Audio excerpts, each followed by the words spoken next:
Barrel City Council Chambers located at 1716 West Main Street, Gun Barrel City, Texas, 75156 on Tuesday, March 10th, 2019 at 5 p.m. Meeting's called to order at 5:01 p.m. Stand for the invocation, please. Mr. Damiano, would you do us the... Lord, we gather here today to do this business as an economic development corporation for the city of Gun Barrel City. Give us the wisdom, the intelligence, and the courage to do what we should do, the way we should do it.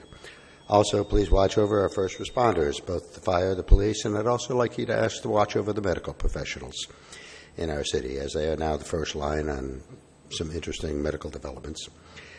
Please also protect our citizenry. Amen. Amen. Amen. Join in the pledge, please.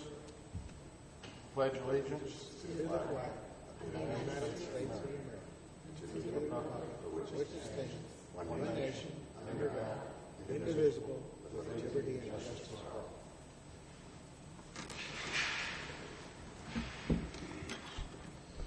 Roll call from my right, please. Johannes present. Merritt present. Damiano present. Lawrence here. Kyle here. Kavanaugh here. We have a quorum. I'd like to introduce the latest board member that was appointed by the City Council recently, Mr. Jim Kavanaugh, on my far left. Welcome. Welcome. Thank you. Citizen presentations limited to 3 minutes. This item provides the opportunity for citizens to address the EDC Board of Directors on any matter, whether or not it's posted on the agenda. However, in accordance with the Texas Open Meetings Act, Section 551.041, the EDC Board of Directors cannot discuss, deliberate, or take action on matters not listed on the agenda. At this time, the Board will receive citizens' comments and, if necessary, may refer the matter to EDC staff for research, resolution, or referral to the EDC Board on a future agenda. Mr. Baker, do we have any citizens' comments? None at this time. Thank you.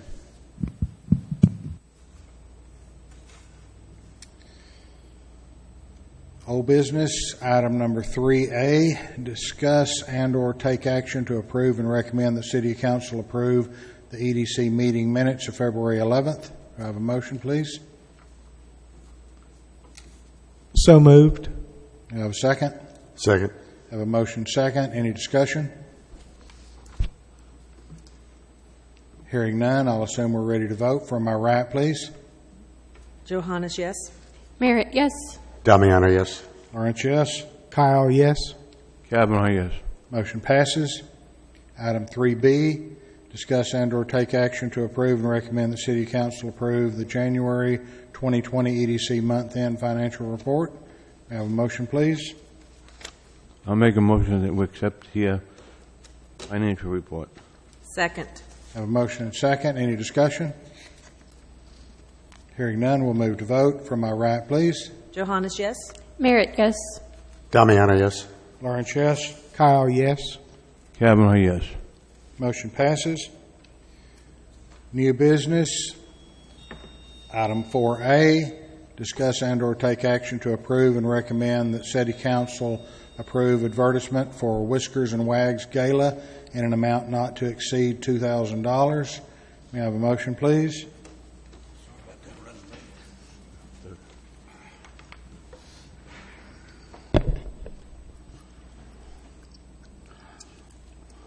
I'll make a motion that we discuss or take action to support advertising of Whiskers and Wags Gala not to exceed $2,000. Have a second? I'll second it. Have a motion and second. Open for discussion. Yeah, a couple of questions. Walter? Yeah, I'm looking at this ad. Is this the actual size, or are we getting half, is it a half page, or how big is it? I was not given a specific size. I was told it would be the same as they did last year. As I understand it, it's been done in previous years, and it'll be put on the table at their gala So I'm assuming the size will probably be in that vicinity because it's going to be placed on a table, but specific size I was not given. Okay, what do you, I'm sorry, what do you mean by put on the table? From what I was told by Mr. Bush when he stopped by the office, the advertisement the advertisement will be found on the table. He kept referring to a placemat. He's not here tonight, is he? Are they? No. Okay. Okay, so how many people attend this event? Because the only people that are going to see this advertisement are the actual attendees at the event, Yeah. right? It's not on Yeah. the website. It's not posted anywhere else. No, it's $110 a table, or ticket, actually. Okay, so, and do we know how many people attend? No, I do not know that fact. If you So we don't know our exposure at No, this point no, for no. $2,000. No.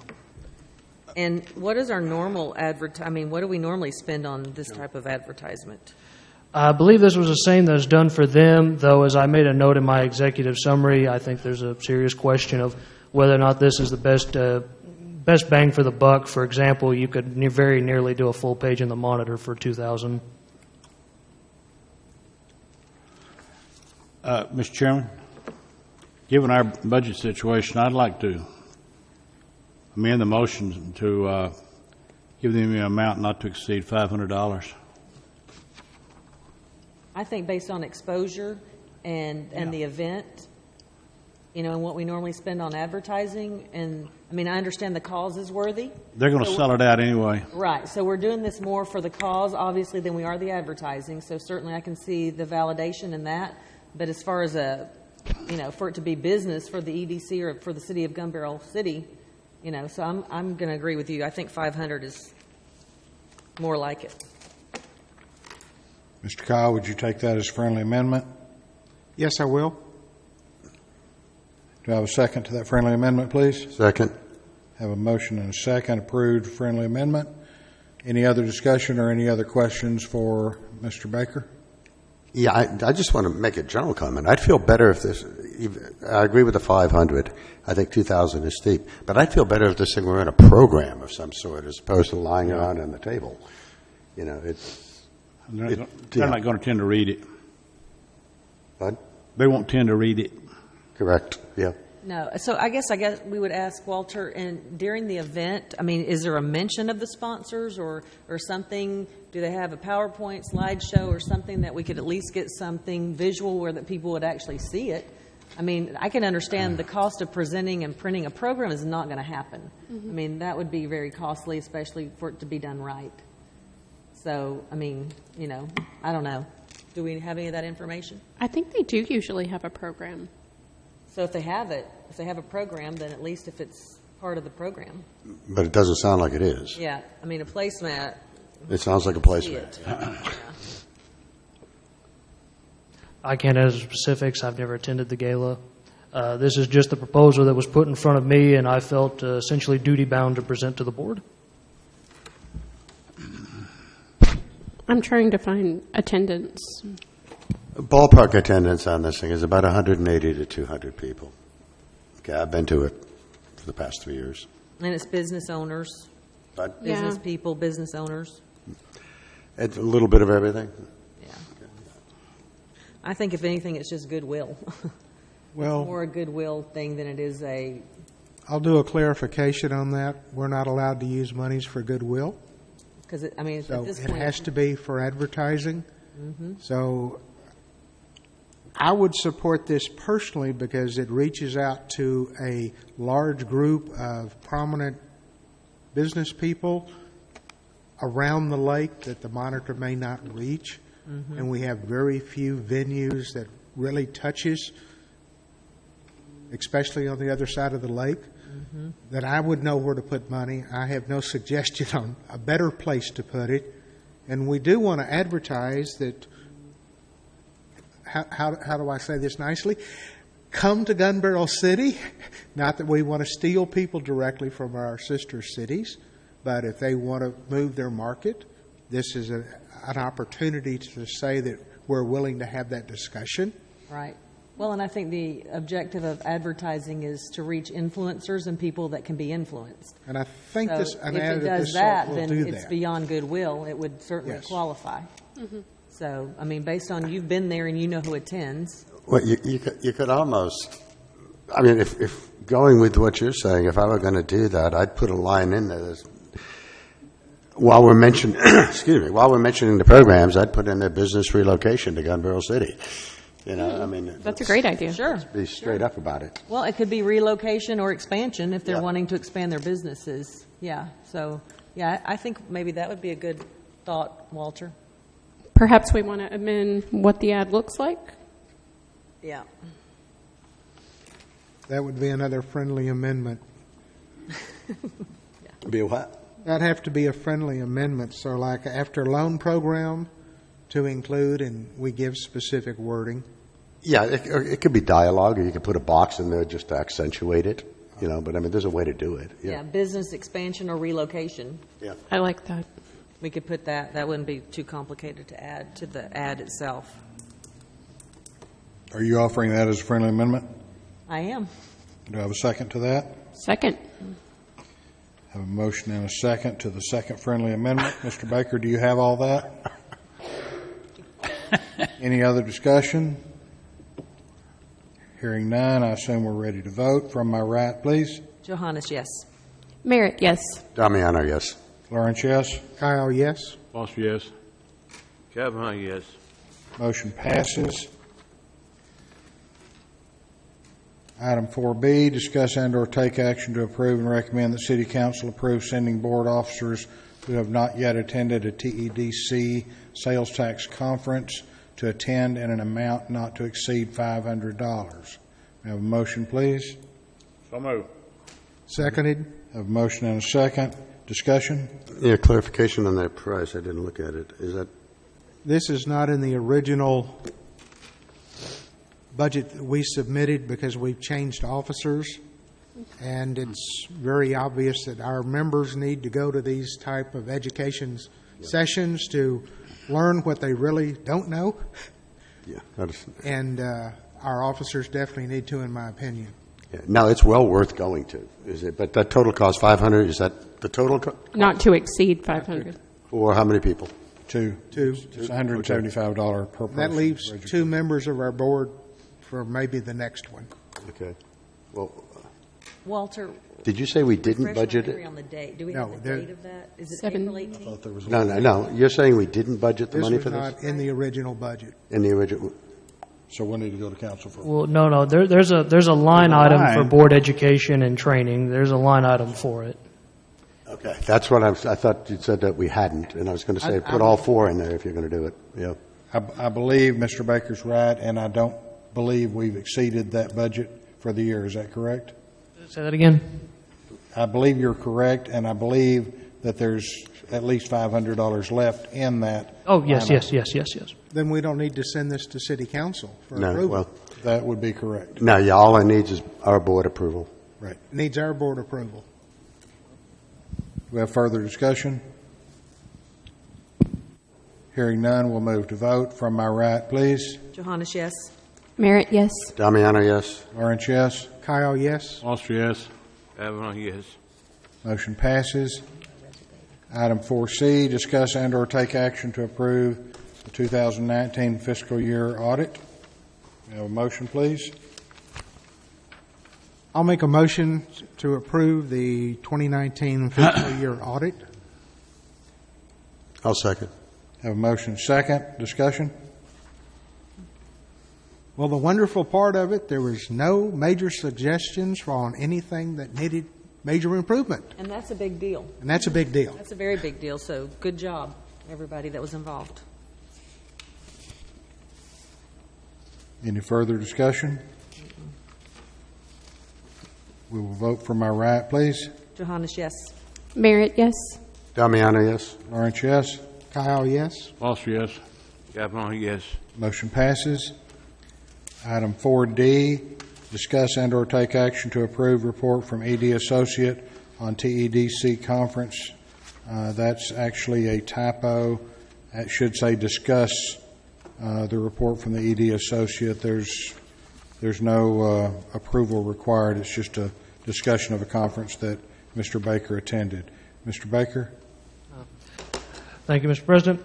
So just to go over some basic highlights, we had a session over workforce development. This is set up as a committee at TEDC or among members where workforce issues are currently discussed. It's rather interesting. You know, it's one of the few contexts where low unemployment actually gets treated as a relative downside because that puts a squeeze. There aren't as many people readily available. We are at or even past full employment, so the people who are not currently employed and are looking are generally structural in nature, or they are transitory. They're simply in between jobs, and not very many of those people. So the black lining of that issue can create quite a few problems as you start to get towards, I think we bottomed out at about 3.2%, so that's quite low. There are also some difficulties in funding and timing. It's rather expensive to put adults through another program to get them trained for computers or any other program, obviously. There are some timing difficulties with how it can relate. You know, when is a company coming in? When do they need it? How quickly can it be set up? Working through those issues. We had some people at Texas Workforce Commission discussing some of that. Also, how early to start. When I was doing my studies at Southern Miss for it, you know, we often talked about, you know, starting in high school. That was just a couple of years ago. Now TWC is saying start even earlier. Their studies are suggesting you want to start talking to kids about that about 7th or 8th grade. So middle to late junior high is when you need to start discussing with them potential career options. Another thing discussed is potential for brownfield grants. So brownfield is basically a site that has been contaminated, has the appearance of being contaminated, may have been contaminated, old gas stations, old restaurants, anything that, let's say, could be unclean but could be turned around. There are a couple different agencies, TQEC, that looks into that, as well as the Railroad Commission, specifically for sites that may have been contaminated by oil. There are grants available for that if you need it. There are a few basic requirements. The group wanting them to look into it cannot be the owner. There are some complications around legal liability. They do not want the person requesting it to be potentially liable, but unless there's an extreme situation, they will not go after the liable party. So that's something to consider as time moves forward. If anything were to fall into our or council's lap, our lap most likely, involving a site that, you know, an old gas station, an old restaurant. I don't believe we have any oil in the area. But something of that nature, should it come to us, or should that owner be interested in turning it around, there are grants available to put it towards a better, more efficient use. There was also a broadband session. Now, the person running that section at Connected Nation in Texas, Ms. Jennifer Harris, we actually had a little bit of contact with her in the past at the office discussing broadband options in the area. There's a website with quite an interesting map. If anyone's interested afterwards, I can send it to you. She discussed some of the measurement and speed involved. So generally speaking, you measure download speeds with Mbps. So 10, 25, 100. 25 is the main measurement the state and nation likes to look at. That's the point at which they determine that broadband or high speed is capable in the area. There's about a little over 94% of the state falls under that category of coverage. That's not to say you'll consistently have it. We actually show up slightly above average at about 98%, Henderson County, but obviously we have some issues with coverage, probably relating to limited infrastructure getting overdone. But in theory, on paper, that is what is available. And she is an interesting contact for that to ask questions. She can help you then contact other groups that provide it. So, for example, we were discussing different groups in the area, CenturyLink, Suddenlink. She actually clued me in on a third one that I've attempted to reach out to. I believe the name was NextLink. They're sort of the physical tower that you can be provided from in the area. Some miscellaneous things that were also discussed throughout. One interesting thing that I heard about is, you know, as communities in the state become more diverse, as you start to encourage people to join chambers, to join EDCs, there's quite a bit of interest, but also difficulty in communicating with new groups, the growing Hispanic population particularly, about them becoming more involved in local politics and business. I found that an interesting thing to look at, you know, groups that represent the city being representative of the city in certain parts of the state.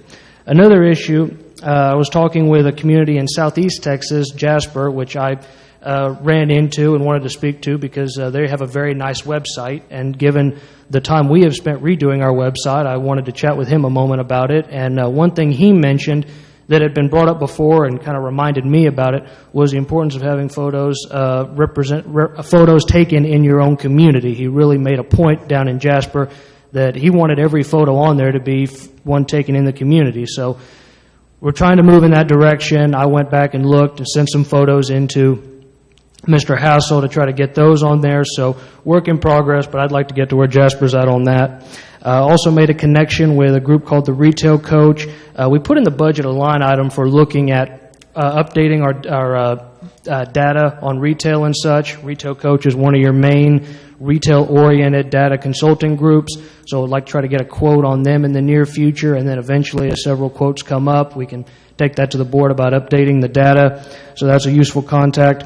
And I also found one thing interesting as we're working through on our comp plan, as the community is working through on the comp plan and is trying to hear out what the citizens would like. There was a speaker from the state of Michigan who was discussing a community, I believe it was Jonesville, Michigan, about 1,300 people who were asking kids, kindergarten kids, first grade kids, what would you like to see in your community? What'd they say? We want a rock wall. They built a small rock wall. I just thought that was kind of cute. It just, sometimes little things will really make people happy. Thank you, Mr. Baker. Do we have any questions for Mr. Baker? Hearing none, we'll move to item 4E, receive report from the board treasurer on recent visit to USDA office and resulting actions. Mr. Kyle. All right. Walter Baker and I visited the USDA area director in Canton in February to get a better understanding how to utilize the $100,000 we have sitting at the RBEG account at Southside Bank. Our short visit turned into several hours. I'm going to read you a report that she shared with us, dated May 16th, 2019. And this was her site visit and audit of us. On May 16th, 2019, a site visit was conducted. Your help and participation in the visit were greatly appreciated. In review of the financial records, information discussed, and our RD records, it appears that there should be approximately $109,131.61 plus interest in the account maintained for this purpose at the EDC from the payoff of the Lake Escape loan made in 2014 and paid off in 2016. In review of your bank statements dated 6/28/13 and 4/30/19, there is only $100,000 in the account. No new loans have been made since 2014. I am requesting that you please provide copies of bank statements for the account ending 5267, dated from June 29, 2013 through March 31, 2019 for review. Please provide these statements from May 31st, 2019. Long story short, nothing was done. This is signed by Yolanda Collins, Area Director of the USDA. We continued to review and discuss, and so I'm going to read a few more comments. We came to the conclusion that she would be happy if we moved $9,131.61 from our checking account into the RBEG account. And this was done on February 14th. So we have $109,000, $131.61 for immediate loan availability and under small business guidelines. And if any business has that interest, they are to see Walter Baker for the specifics.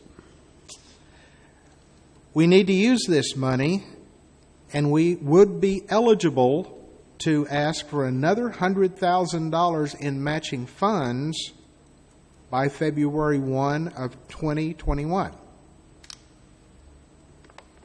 They won't loan us any money on money we've let sit stagnant for all of these years. But if we start utilizing it, and this is seed money, they will match our money and then it becomes a permanent small business loan account administered by us. And there's guidelines, and it's good interest rates for a small business. We explained that we didn't have any copies of any records for the RBEG account, and her records said that they were told they were lost in the flood at Gun Barrel City. So we made copies, and we came back, and we now have a working file which is available to be seen by requesting it from Walter. I'll just make a statement that no names currently serving at the EDC were involved in this transaction. She read me a list of names, and that's a solid statement. So the nice part is it's not difficult to utilize this money to make a loan. And I kept being told it was very difficult. It's difficult to get the initial monies and to meet their guidelines. But we have it. It's sitting here. Good news. End of report. Okay. Thank you, Mr. Kyle. Anyone having any questions can go directly to Mr. Baker, Mr. Kyle, Okay. offline. Well, can I ask one question? No? Okay. That's fine. That concludes the business of this meeting. Motion to adjourn, please. Make a motion, Move. we adjourn. Second. Second. All in favor, aye. Aye. We are adjourned at 5:27. Thank you.